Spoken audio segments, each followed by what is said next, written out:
Shalom, shalom, haleluya. Saya percaya kita semuanya bersukacita pagi ini, amin. Karena terus kita rasakan kebaikan, kemurahan Tuhan dalam hidup kita, orang-orang yang percaya dan berharap kepada Tuhan. Terima kasih untuk waktu yang diberikan kepada saya untuk menyampaikan firman Tuhan kepada kita pagi ini. Ini kali pertama saya datang ke gereja ini, karena itu saya perkenalkan diri, saya Pendeta Japarlin Marbun, Bapak Ibu sekalian. Saya bersyukur diberikan kesempatan kepada saya untuk menyampaikan firman Tuhan kepada kita sekalian, dan doa saya tentu firman yang akan saya sampaikan menjadi kekuatan bagi setiap kita orang-orang yang percaya kepada Tuhan. Amin. Nah, baik Bapak Ibu sekalian, beberapa minggu lalu atau tepatnya 2 minggu yang lalu kita sudah memperingati hari kebangkitan Yesus dari antara orang mati. Kalau saudara baca Alkitab, setelah Yesus bangkit dari antara orang mati, maka dia ada 40 hari di dunia ini sebelum dia naik ke surga. Dan satu hal yang dilakukan Yesus ketika dia ada dalam dunia setelah kebangkitannya dari antara orang mati adalah dia menampakkan diri berkali-kali kepada murid-muridnya dan berkali-kali kepada orang-orang banyak. Tentu kita bertanya-tanya Bapak Ibu sekalian, apa sih tujuan Tuhan sehingga dia menampakkan diri berkali-kali kepada murid-muridnya dan kepada orang-orang banyak. Maka saya sampaikan kepada kita bahwa paling tidak ada 3 manfaat penampakan Yesus kepada murid-muridnya selama ia ada dalam dunia selama 40 hari itu. Yang pertama Bapak Ibu sekalian, ingin membuktikan kepada murid-muridnya dan kepada orang-orang bahwa dia benar-benar hidup. Itu yang pertama, tujuan dari penampakan Yesus setelah ia bangkit dari antara orang mati. Dia ingin membuktikan bahwa ia benar-benar hidup. Kenapa ini penting Bapak Ibu sekalian? Ini sangat penting. Karena kalau saudara baca dalam Injil Matius, maka setelah Yesus bangkit, maka Dewan Agama langsung mengarang berita hoax. Yang disebarkan kalau kita sekarang ini pakai buzzer yang dibayar luar biasa. Menyebarkan berita bahwa Yesus tidak bangkit dari antara orang mati. Bahwa kalau mayatnya tidak ada dalam kuburan, itu bukan karena ia bangkit dari antara orang mati, melainkan karena mayat itu dicuri oleh murid-muridnya malam-malam. Itu kalau saudara baca dalam Injil Matius, maka berita itu tersebar secara luar biasa pada saat itu. Makanya Yesus ingin membuktikan bahwa berita itu tidak benar. Dengan apa? Dengan dia berkali-kali menampakkan diri kepada murid-muridnya. Karena itu saya mau katakan kepada kita pun harus percaya bahwa Yesus telah bangkit dari antara orang mati. Amin. Kenapa? Karena ia telah bangkit dari antara orang mati, maka dia telah mengalahkan maut. Dan dengan dikalahkannya maut, maka semua persoalan, tantangan, pergumulan pun sudah dikalahkan oleh dia. Dan karena itu sebagai orang-orang percaya juga kita pasti akan menjadi orang-orang percaya yang berkemenangan dalam Tuhan. Amin. Itu tujuan yang pertama. Lalu tujuan yang kedua adalah Bapak Ibu sekalian, kenapa dia menampakkan diri kepada murid-muridnya?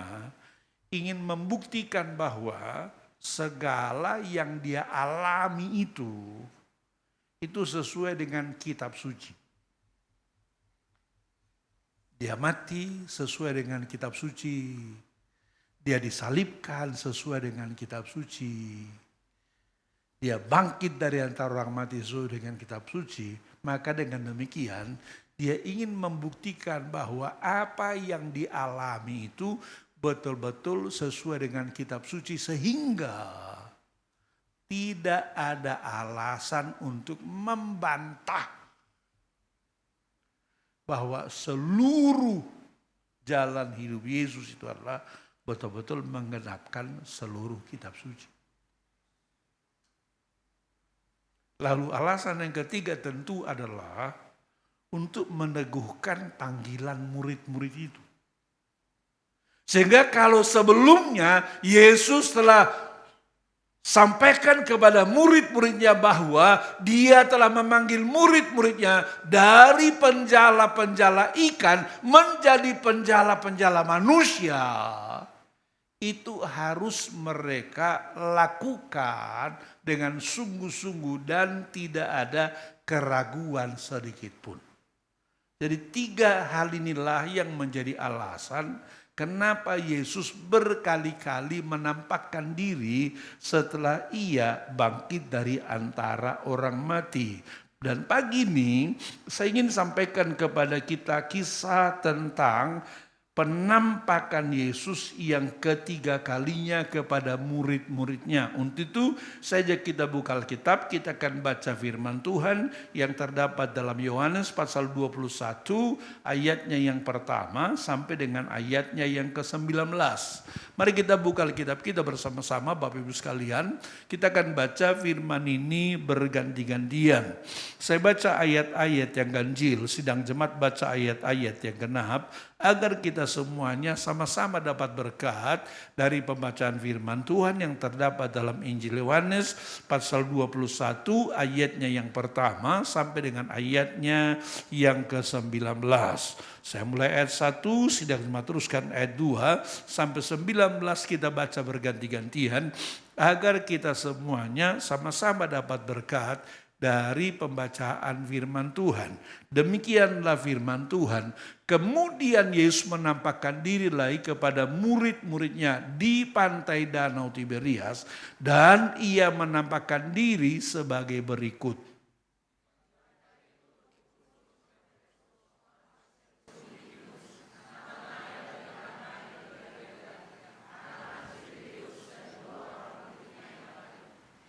Kata Simon Petrus kepada mereka, "Aku pergi menangkap ikan."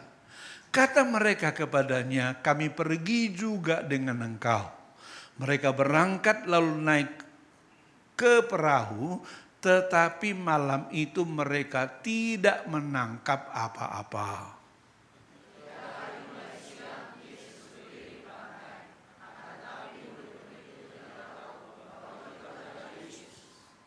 Kata Yesus kepada mereka, "Hai anak-anak, adakah kamu mempunyai lauk pauk?" Jawab mereka, "Tidak ada."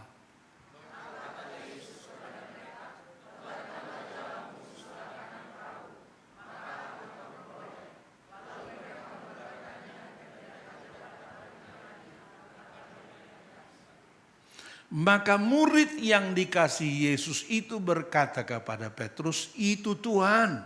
Ketika Petrus mendengar bahwa itu adalah Tuhan, maka ia mengenakan pakaiannya sebab ia tidak berpakaian lalu terjun ke dalam danau.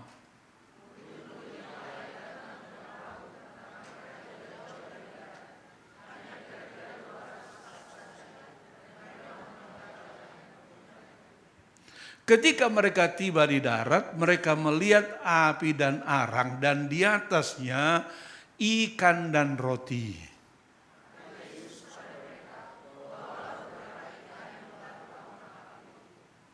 Simon Petrus naik ke perahu, lalu menghela jala itu ke darat, penuh ikan-ikan besar, 153 ekor banyaknya, dan sungguh pun sebanyak itu jala itu tidak koyak.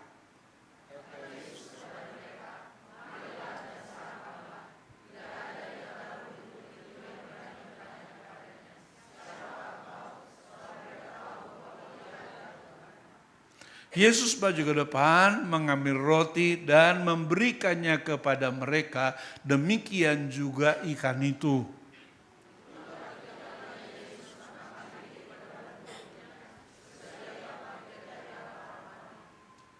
Sesudah sarapan, Yesus berkata kepada Simon Petrus, "Simon anak Yohanes, apakah engkau mengasihi aku lebih daripada mereka ini?"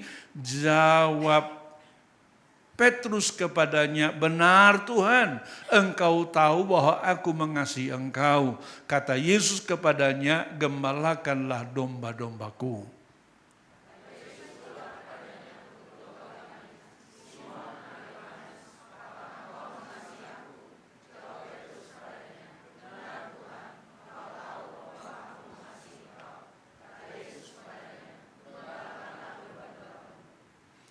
Kata Yesus kepadanya untuk ketiga kalinya, "Simon anak Yohanes, apakah engkau mengasihi aku?" Maka sedih hati Petrus karena Yesus berkata untuk ketiga kalinya, "Apakah engkau mengasihi aku?" Dan ia berkata kepadanya, "Tuhan, engkau tahu segala sesuatu. Engkau tahu bahwa aku mengasihi engkau." Kata Yesus kepadanya, "Gembalakanlah domba-dombaku."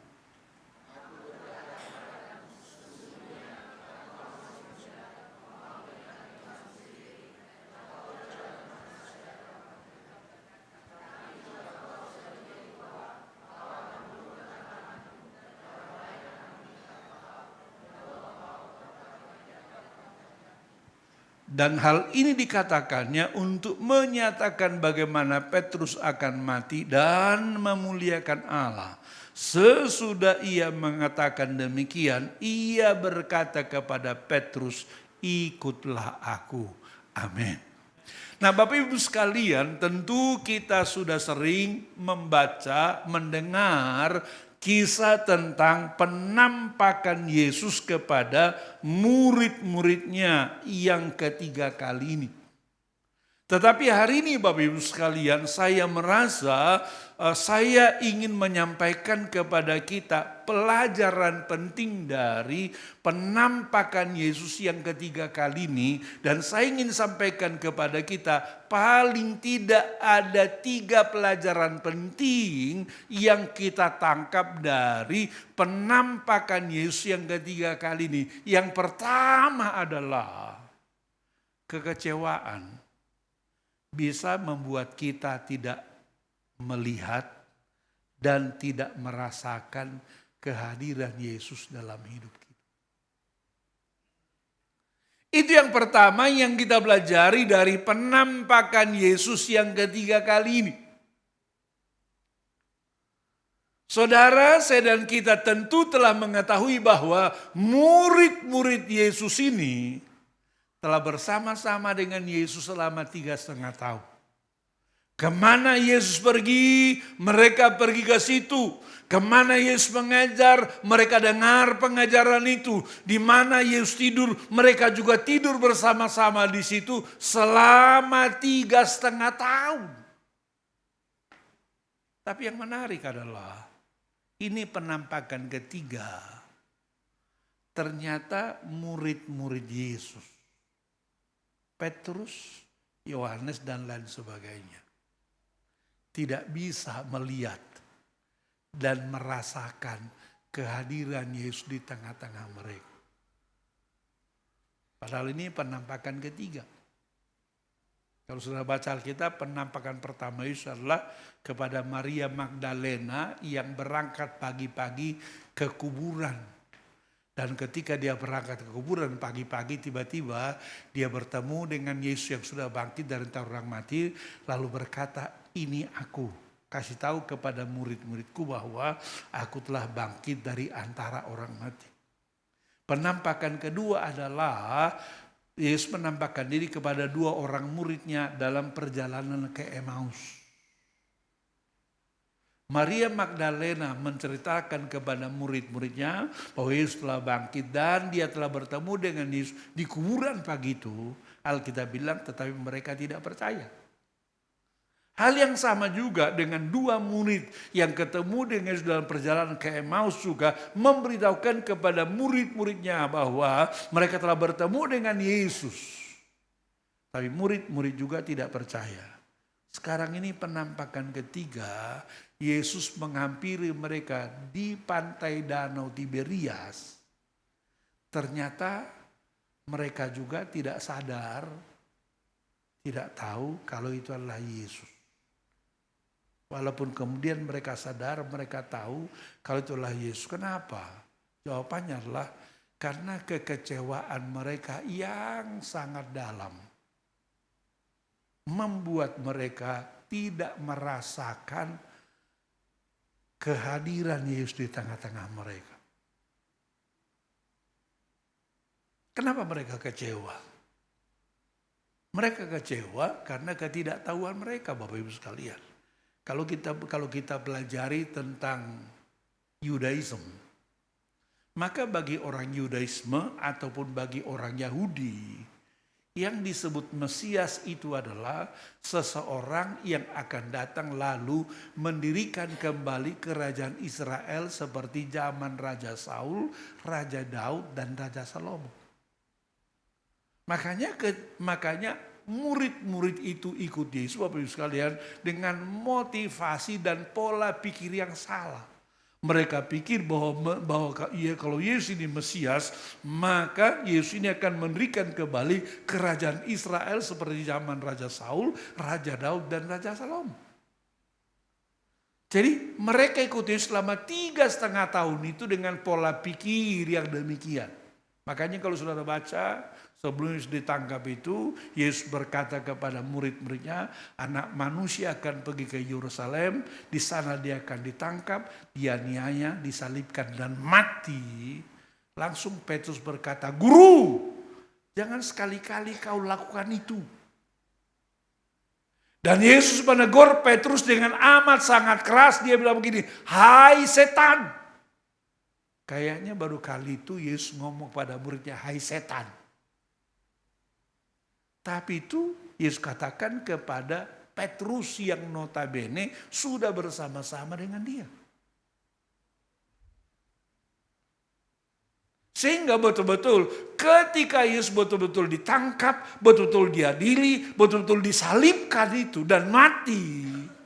Itu betul-betul menyisakan kekecewaan yang sangat dalam di hati mereka sehingga walaupun Yesus telah menampakkan diri sampai 3 kali seperti yang kita baca dalam penampakan yang ketiga ini, murid-murid betul-betul tidak merasakan dan tidak mengetahui kehadiran Tuhan di tengah-tengah mereka.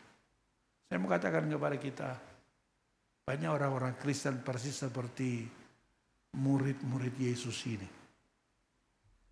Dia datang ke gereja, tapi ke gereja dia sama sekali tidak merasakan kehadiran Tuhan.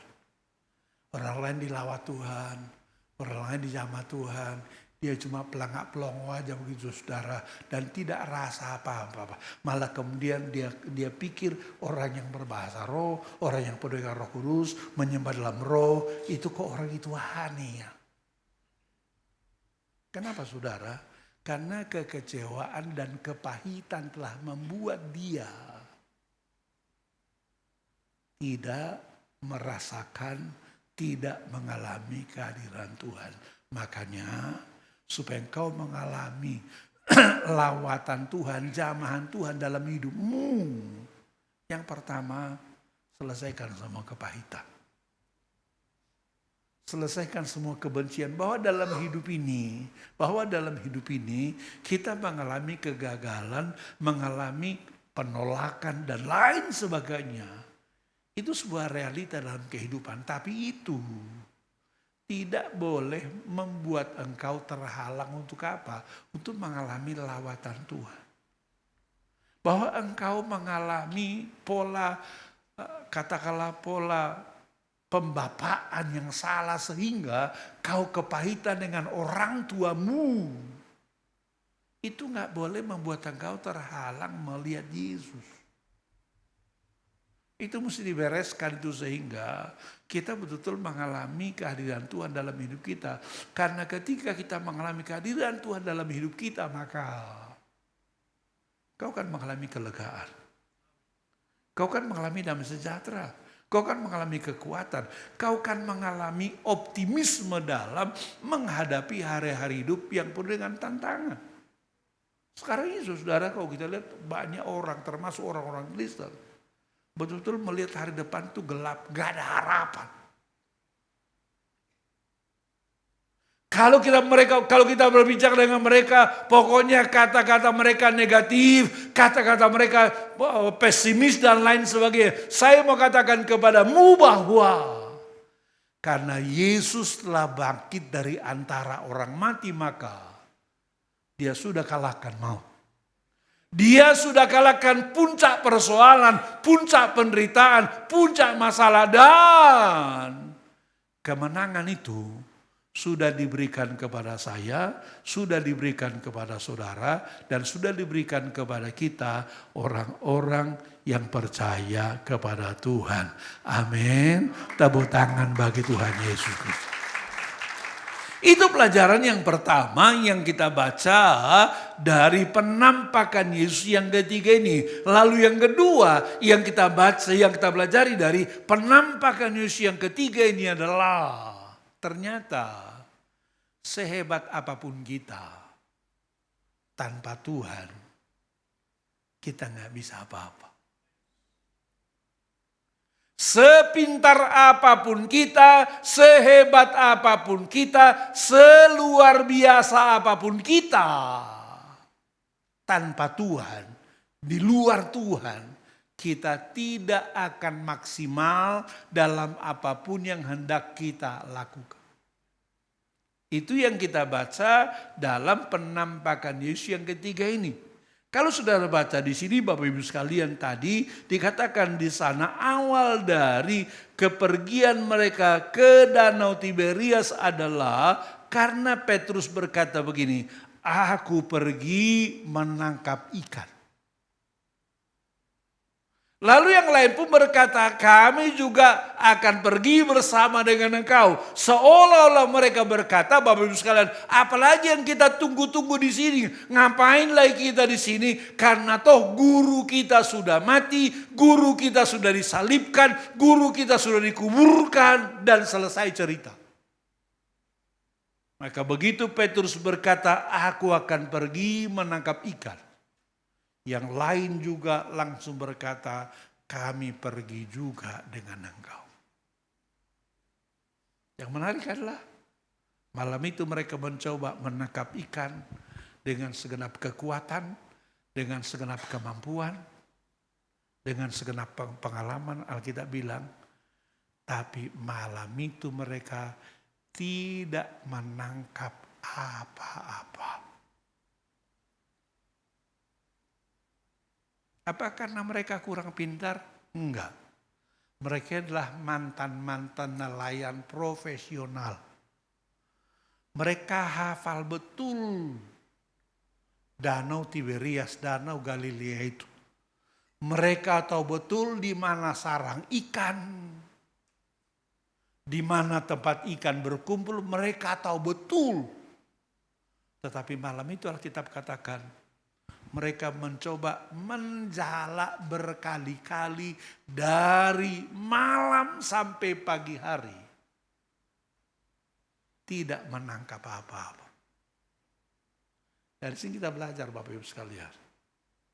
Ternyata di luar Tuhan, kepintaran kita, kehebatan kita, pengalaman kita tidak maksimal tanpa keikutsertaan Tuhan.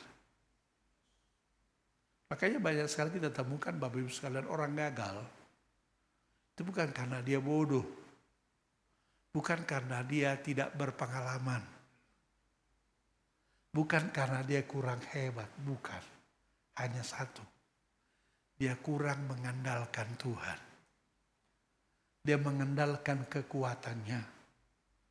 Dalam Yohanes pasal 15 saya katakan begini, di luar aku kamu tidak dapat berbuat apa-apa.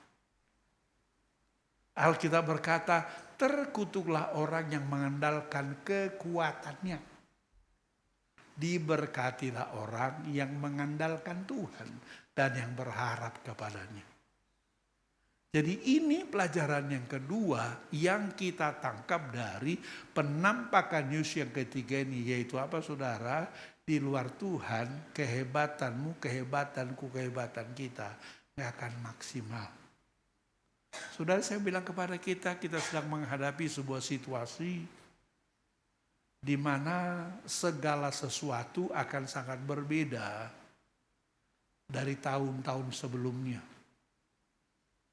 Cara kerjanya berbeda, cara berusahanya berbeda, cara dagangnya beda.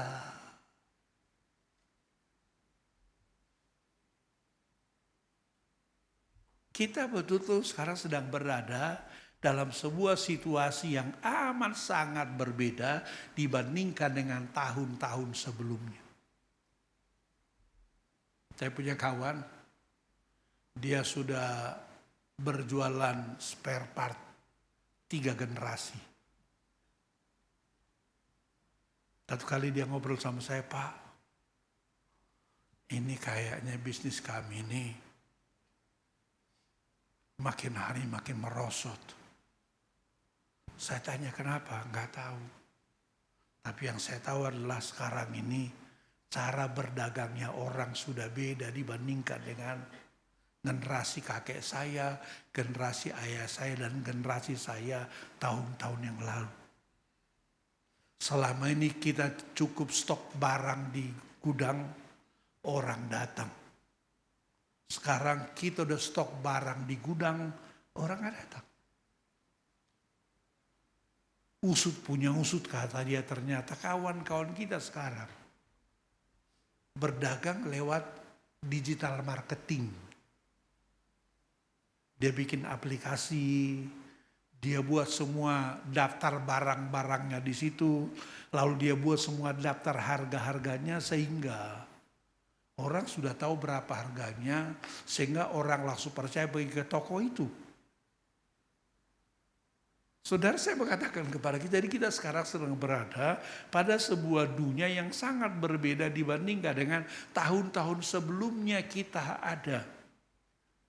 Dan ke depan mungkin kita akan lihat lagi perubahan-perubahan yang lebih radikal lagi. Dalam kondisi seperti ini, kita sangat membutuhkan tuntunan Tuhan. Sangat membutuhkan bimbingan Tuhan. Sangat membutuhkan kekuatan Tuhan supaya apa? Supaya kita menjadi orang-orang berhasil dalam bidang kita masing-masing. Amin. Andalkan Tuhan. Tuhan pasti berikan kemampuan dan kekuatan kepada saudara. Amin.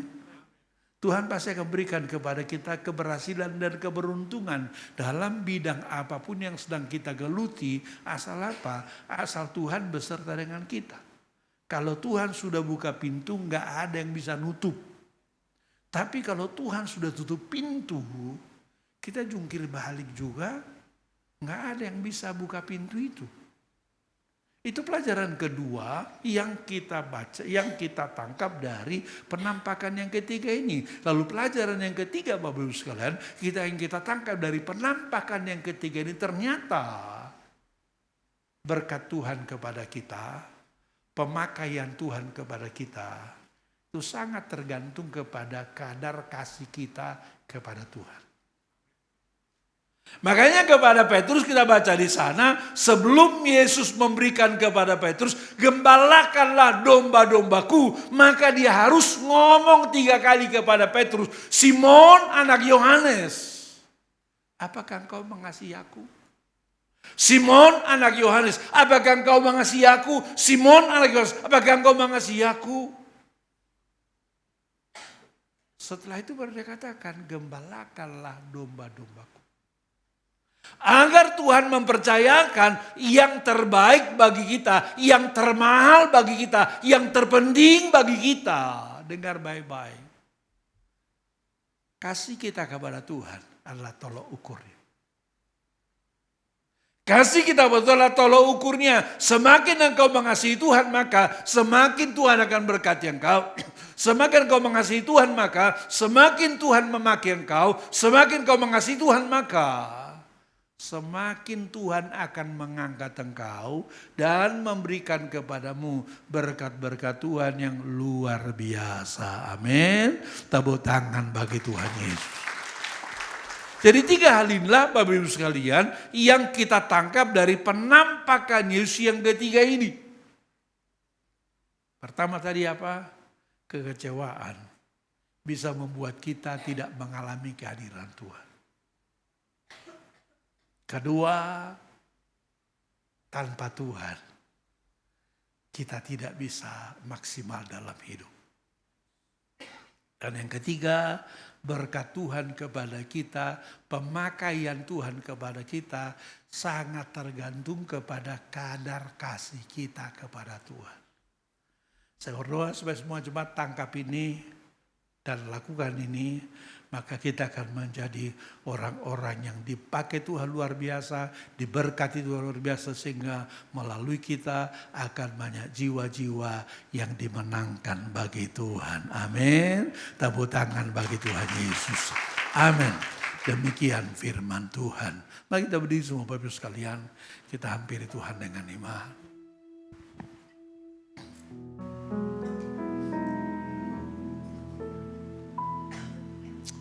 Haleluya. Sementara musik mengalun perlahan, coba masing-masing kita berdiri tegak. Lalu lihat diri kita masing-masing. Gak usah lihat kanan, gak usah lihat kiri, gak usah lihat teman. Lihat dirimu sendiri. Adakah selama ini kau mengalami kehadiran Tuhan dalam hidupmu?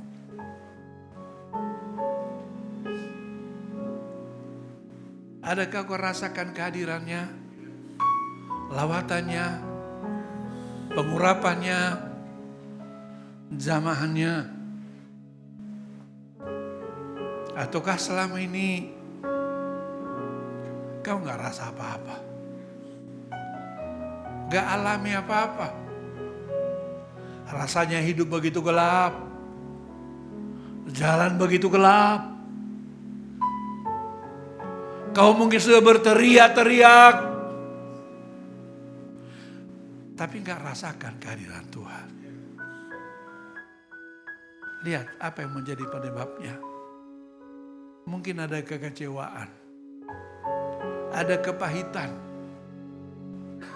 yang menutup mata rohanimu sehingga kau tidak melihat Tuhan.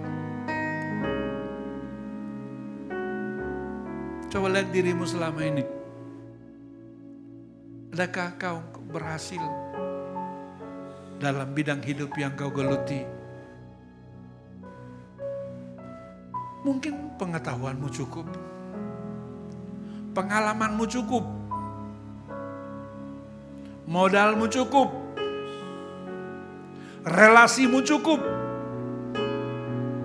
Tapi selama ini, persis seperti Petrus dan kawan-kawan, telah menjala sepanjang malam berkali-kali,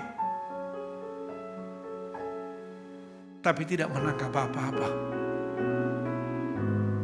Tidak dapat apa-apa. Selalu pulang dengan kekecewaan. Kalau itu yang kau alami, datanglah kepada Tuhan. Katakan, Tuhan, tolong saya. Tolong saya.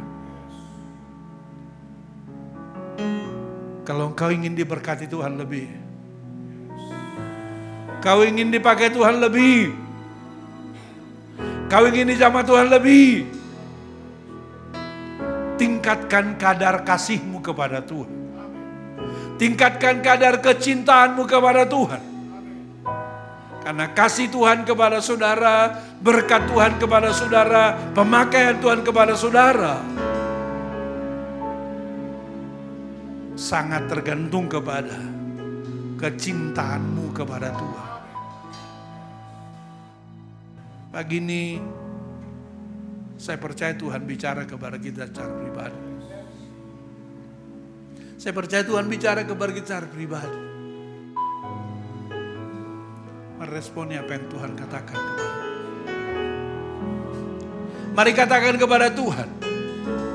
Sebagai responmu terhadap apa yang Tuhan katakan kepadamu. Mari respon. Tuhan Yesus, ini umatmu yang sedang berdiri di hadapanmu Tuhan. Mereka telah mendengar firman-Mu. Mereka telah mulai menyadari melalui firman-Mu. Mampukan mereka melakukan apa yang Tuhan firmankan.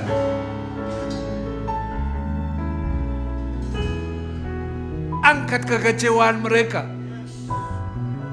Angkat kegagalan mereka. Dalam nama Yesus. Ajar mereka mengandalkan Engkau Tuhan. Ajar mereka berharap kepadamu Tuhan. Dalam nama Yesus. Dan ajar kami semuanya makin mencintai Engkau. Makin mengasihi Engkau Tuhan. Karena kami tahu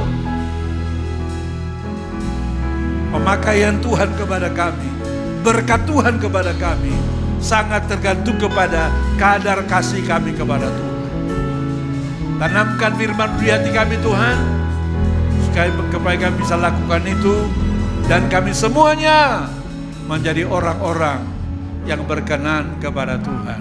Dalam nama Yesus, kami bersyukur dan berterima kasih kepada Tuhan. Sama-sama kita katakan, amin. Sekarang terimalah berkat Tuhan. Kasih karunia yang berlimpah-limpah daripada Allah Bapa dalam Anak yang tunggal Yesus Kristus. Persekutuan yang manis dengan Roh Kudus menyertai kita semua mulai hari ini.